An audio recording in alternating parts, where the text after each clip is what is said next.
تو اس نے کہا جو سب سے پہلے دلیل اور قیاس کیا کہ مٹی ایسی ہے، آگ ایسا ہے، پانی ایسی ہے، میں دولت مند ہوں، میں عقل مند ہوں، میں فلاں ہوں. اللہ تعالیٰ نے اسے فرمایا نہیں، لا انصاب، کوئی دلیل اور نسبت نہیں چلے گی جس پر آپ میرے مرضی کے بغیر. زہد تقوی فضل محراب شد.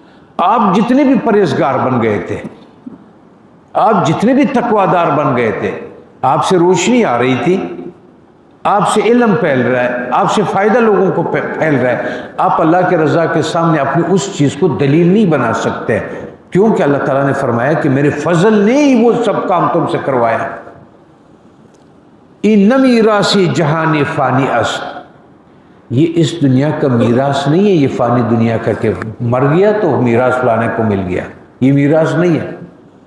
یہ فانی دنیا کی وراثت نہیں ہے جس کو تو نسبت کے بنیاد پر حاصل کر لے، بلکہ یہ روحانی وراثت ہے. جتنے انعام جن لوگوں پر ہوا ہے وہ کوئی میراث دنیا کا میراث نہیں ہے، یہ اطاعت کا راستہ ہے، یہ نسبتوں کا راستہ نہیں ہے. کہ بھلے جس پر انعام ہو جائے، اس کا باپ ہو سکتا ہے اس سے فائدہ نہ لے، اس کا بیٹا اس سے فائدہ نہ لے، اس کی بیوی اس سے فائدہ نہ لے. اللہ تعالیٰ نے فرمایا یہ چیز اس پر تقسیم نہیں ہے، دلائل پر، وجوہات پر، نسبتوں پر، اسباب پر، اس پر نہیں ہے، بلکہ یہ انبیاء کا ورثہ ہے. اس کی وراثت متقیوں کی جانب،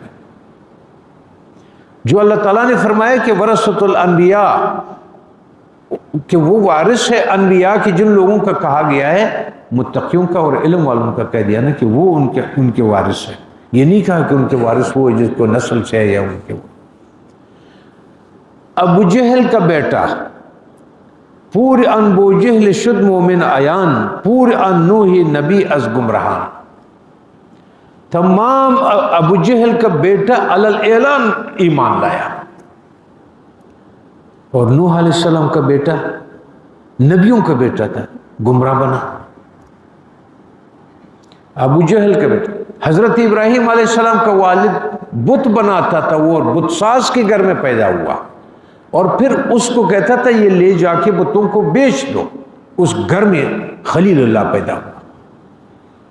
ابو جہل کا جو سردار جہالت کا، وہ سارے کا سارے کے گھر میں علل اعلان مومن ہوا. اس کا بیٹا خاک سے پیدا شدہ چاند کی طرح منور ہوا. اے روسیا، تو آگ سے پیدا شدہ ہے. اس نے کہا کہ وہ روسیا تو آگ سے پیدا شدہ ہے، جو مٹی سے پیدا ہوا وہ چاند کی طرح چمکا، اور جو آگ سے پیدا ہوا وہ سیاہ ہو گیا.